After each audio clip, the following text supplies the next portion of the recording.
بسم الله الرحمن الرحيم له ملك السماوات والأرض يحيي ويميت وهو على كل شيء قدير هو الأول والآخر والظاهر والباطن وهو بكل شيء عليم. أعوذ بالله من الشيطان الرجيم. بسم الله الرحمن الرحيم. الحمد لله رب العالمين بارئ الخلائق أجمعين، ثم الصلاة والسلام على سيدنا ونبينا ومولانا وحبيب قلوبنا وطبيب نفوسنا وشفيع ذنوبنا أبي القاسم مصطفى محمد صلى الله عليه وآله أجمعين وأصحابه المنتجبين. أما بعد، قال الله تعالى في كتابه الكريم: هو الله الذي لا إله إلا هو عالم الغيب والشهادة هو الرحمن الرحيم. Respectable audience, distinguished listeners, honorable viewers, Assalamu alaikum wa rahmatullahi wa barakatuh. Today, God willing, we are going to talk about the divine attributes. In the previous session, it was made clear that in regard with Almighty Allah's attributes, there are some three fundamental approaches. The first approach was that there is similarity between Almighty Allah's attributes and that of the human beings. We can ascribe the attributes to Almighty Allah the same as we ascribe these attributes to the human beings. For there is a verse of the Holy Quran that says, وَجَاءَ رَبُّكَ وَالْمَلَكُ صَفًّا صَفًّا. Resorting or taking recourse to this verse of the Holy Quran, the first approach or the adherents of the first approach are of the view that Almighty Allah's attributes are the same as the human beings. But we had a critical appraisal of this approach, and we said that beside these verses, we have another verse that says, لَيْسَ كَمِثْلِهِ شَيْءٍ وَهُوَ السَّمِيعُ الْبَصِيرُ. It means none is similar or none is parallel to Almighty Allah. None of the attributes that Almighty Allah have, none of them is similar to that of the human beings. So we do not have this authority, we do not have this permission to ascribe the human being's attributes to Almighty Allah. This was a critical appraisal to this approach. The second approach was purification or Puritan approach, we have to call it, who, due to the problems the first approach faced, they came to the conclusion that we have to exempt and we have to take away all attributes from Almighty Allah. We should never ascribe the attributes to Almighty Allah. For if we ascribe attributes to Almighty Allah, then we have actually limited Almighty Allah. We have actually imposed some limitations for Almighty Allah, while Almighty Allah is totally and utterly different in respect to His creatures. So the second approach had also a verse of the Holy Quran saying that Almighty Allah is utterly different with His creatures, so none of the attributes should be ascribed to Almighty Allah. Let me review the criticism we had about the second approach. Criticizing the second approach, we said that there are a host of verses of the Holy Quran that ascribe attributes to Almighty Allah, such as the very verse of the Holy Quran that I have recited in khutbah in the very beginning. Almighty Allah says, هو الله الذي لا إله إلا هو عالم الغيب والشهادة هو الرحمن الرحيم, or the very first verse of the Holy Quran that says Bismillahir Rahmanir Rahim. Here we have two attributes: the most merciful, the most compassionate. So how we have to describe these verses, or how we have to analyze these verses? So since we cannot exempt all attributes from Almighty Allah, or since we cannot say that all those attributes that have been existing in the Holy Quran, so all are meaningless. We cannot say this. We cannot be loyal to this implication. Another important criticism or critique that we can pose against the second approach is that at least they confess to Almighty Allah's existence. According to their understanding, Almighty Allah exists. How do they interpret Almighty Allah's existence? If they say that we cannot have, or our ration, our understanding cannot have a full grasp of Almighty Allah's attributes, the same question can be posed for them or against them in respect with Almighty Allah's existence. Can they have Almighty Allah's existence understood in its perfect manner? Is it possible or not? The same response that they give, it can be generalized to the attributes of Almighty Allah. So the third school of thought was the correct, and that was the median or moderate way we suggested. And we said that this school of thought has been taken from the infallible Imam's words and teachings. Imam Ja'far al-Sadiq alayhi salam and Imam Baqir alayhi salam both have described the very median school of thought during their lifetime. A companion approached one of these infallible Imams, asking this question, that can we describe Almighty Allah, or can we have a full understanding of Almighty Allah's attributes? Imam Ja'far al-Sadiq alayhi salam says that firstly, you should understand that there is a distinct line, or there is a sharp distinction between Almighty Allah's existence and attributes with that of the human beings. Firstly, we should make it sure that Almighty Allah's existence is of necessary kind, while others are of contingent and possible kind. It means Almighty Allah's existence is a must, while the rest of the human beings and the creature's existence are possible, and their existence is contingent. This is a very important fact, that this sharp distinction should be drawn between Almighty Allah's necessary existence and that of the human being's contingent and possible existence. This is first.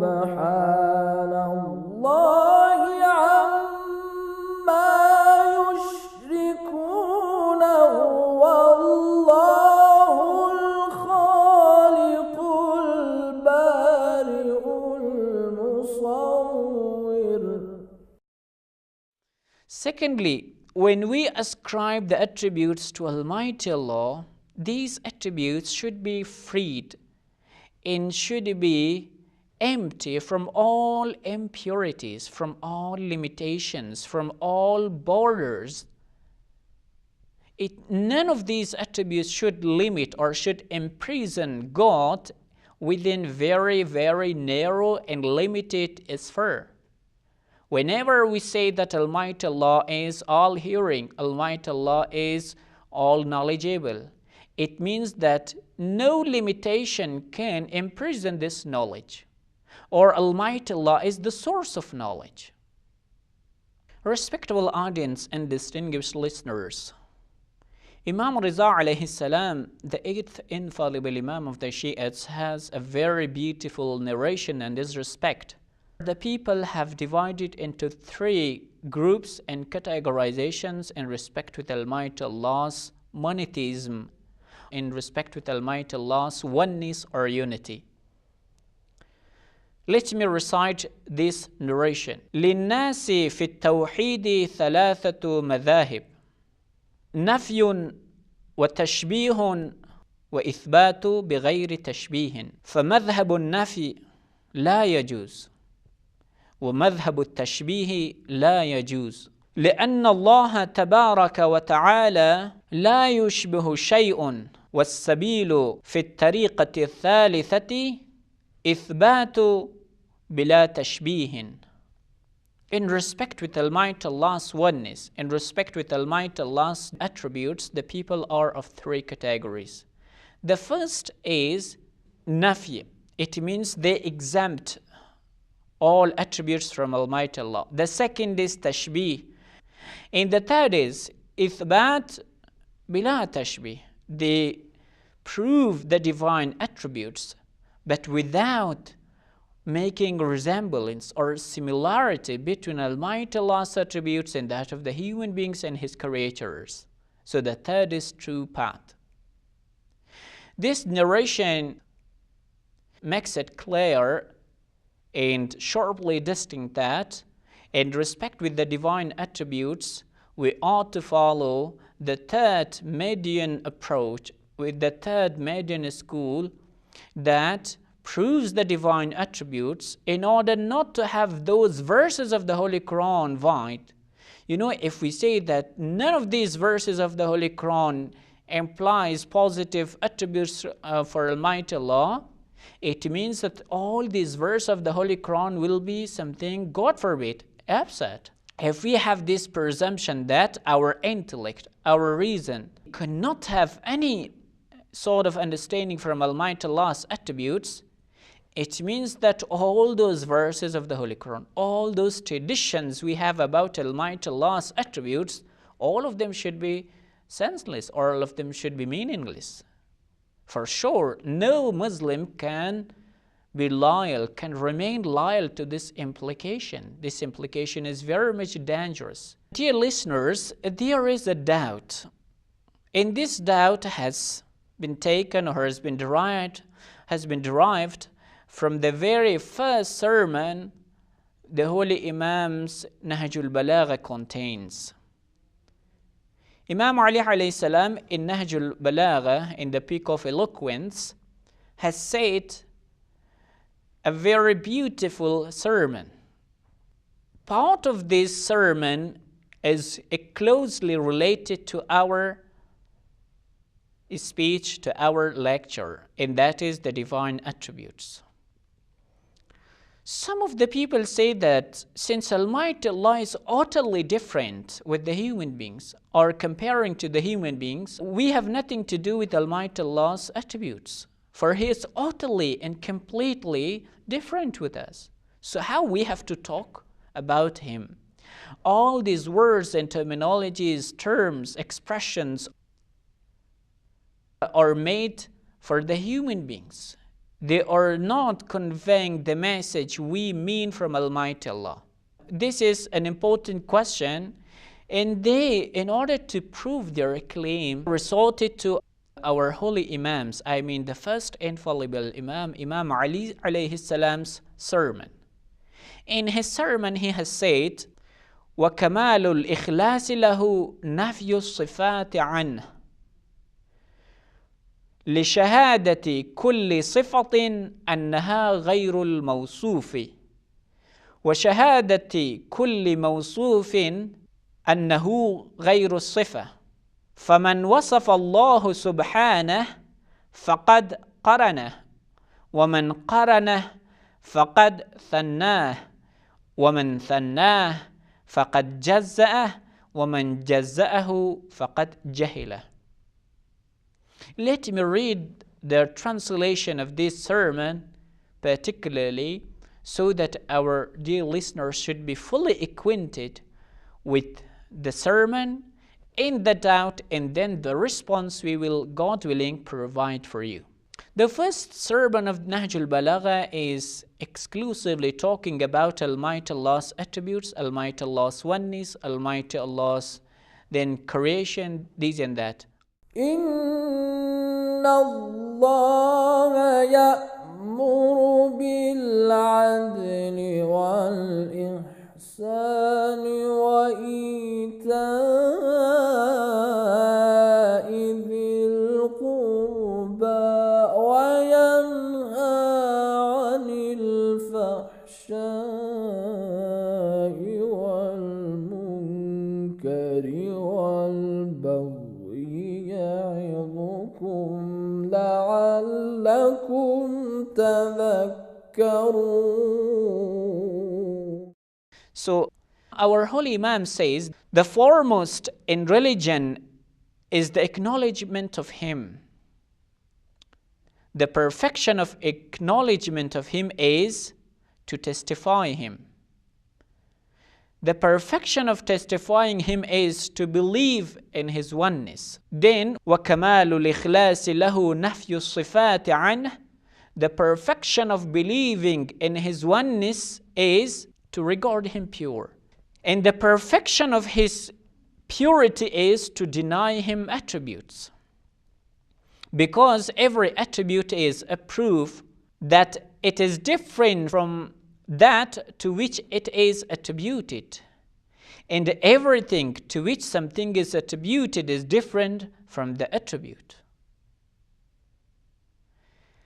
Thus, whoever attach attributes to Almighty Allah recognizes His like. And who recognizes His like regards Him too. And who regards Him too recognizes parts for Him. And who recognizes parts for Him mistook Him. And who mistook Him pointed at Him. And who pointed at Him admitted limitations for Him. And who admitted limitations for Him numbered Him. This is a beautiful sermon our holy Imam has said in Nahjul Balagha. And I do suggest to you, dear viewers and listeners, to have a look at this sermon. So, respectable audience and distinguished listeners, the problem some of the scholars have made in this regard, or they have favored the Puritan approach, they take recourse to this sermon of Imam Ali alayhi salam. They believe that we should not ascribe any attributes to Almighty Allah, or any attribute to Almighty Allah. Because every attribute is other than an entity which it describes. لشهادة كل موصوف أنه غير الصفة. Whatever you attribute, that is totally something different from what you attribute. Whatever you describe, that is totally different from its attributes. For example, consider the human beings. For sure, when you're going to give some attributes such as knowledge and life to human being is something else, and life and knowledge is something else. So the attributes and entities are two different categories. They are two different concepts. They say and they believe that we should not ascribe any attributes to Almighty Allah. For whatever we ascribe to Almighty Allah, it means that we ascribe to Him that is not identical to Him. That is not the very being or existent we mean. And they brought this sermon as proof. But the justification that is made by some other scholars in this respect, that we should not go the Puritan approach, we should not favor the Puritan approach. It means that we should exempt all attributes from Almighty Allah and make meaningless all these positive attributes that are in the Holy Quran.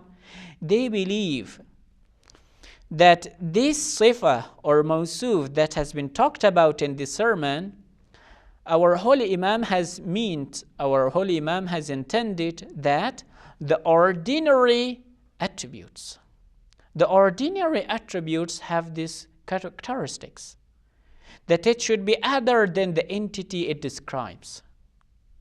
But when we believe that the Almighty Allah's essence and attributes are identical, they are one, so this problem can be removed, this problem can be solved. Our Holy Imam has actually addressed that the ordinary attributes have these characteristics, that whenever we define something, when we describe something by some attributes, for sure its entity is different from the attributes we ascribe. But whenever we are talking about Almighty Allah, firstly we should think that those attributes in Almighty Allah's essence are one. They are not separable. They are inseparable. I mean Almighty Allah's essence, Almighty Allah's entity, I mean that, and that of the attributes. We believe that the essence and attributes of Almighty Allah is something that we cannot separate. They are inseparable. This is first. Secondly, all the limitations should be removed from whenever we ascribe the attributes to Almighty Allah. All the limitations, all what sense or sounds as a limitation in respect with Almighty Allah, they should not be taken into account. They have to be ignored. They have to be left aside. So that anthropomorphism approach should also be criticized. We should negate every kind of impurity from Almighty Allah's attributes. This is the response we have provided for our listeners in respect with this problem that the Puritan approach has posed.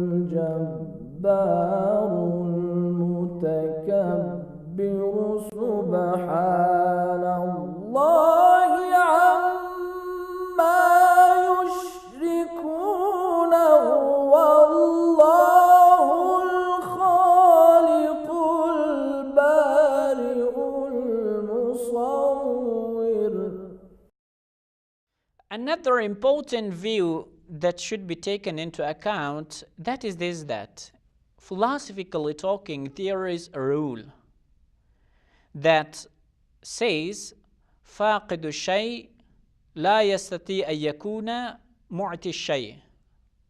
It means that if a person does not have anything, he cannot give the very thing to other.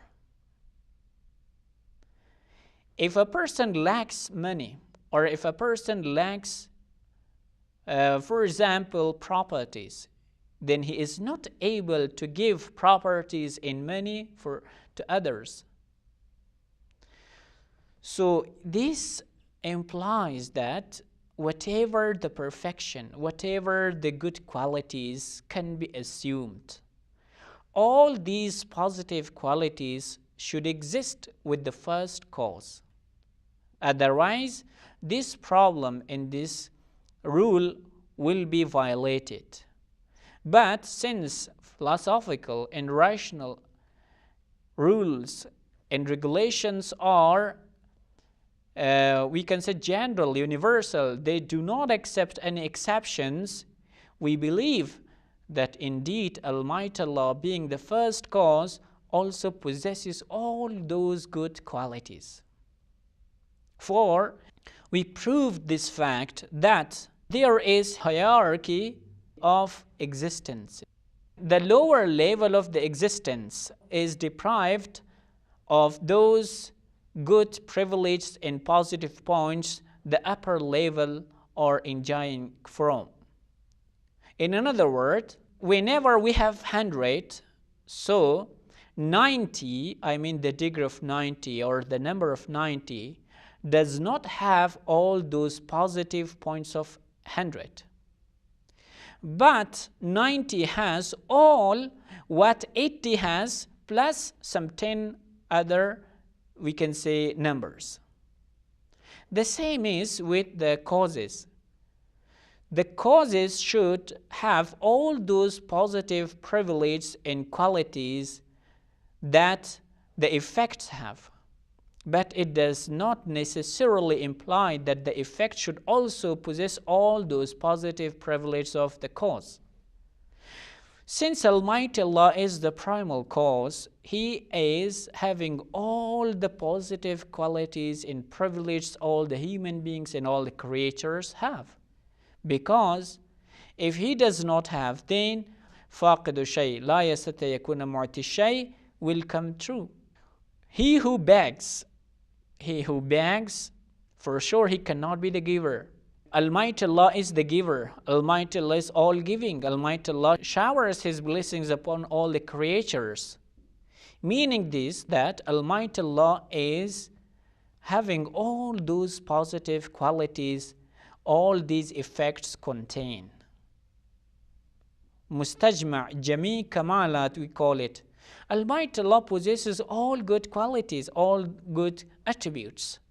But He is bereft of every kind of negative aspect, every kind of negative limitations we think about.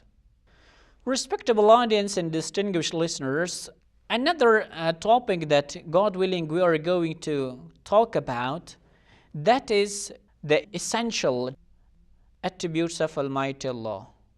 Those attributes which are related to Almighty Allah's essence. As we had these categorizations, that there are two types of divisions in respect with Almighty Allah's attributes. The first was positive and negative attributes, and the second was the attributes of Almighty Allah's essence, sifat dhati, and the attributes of divine actions, sifat fi'li.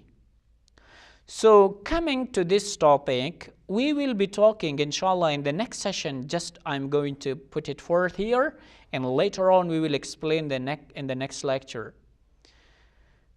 There are some differences of opinion amongst the Muslim scholars and theologians that how many essential attributes are there for Almighty Allah, or how many attributes we can ascribe to Almighty Allah's essence.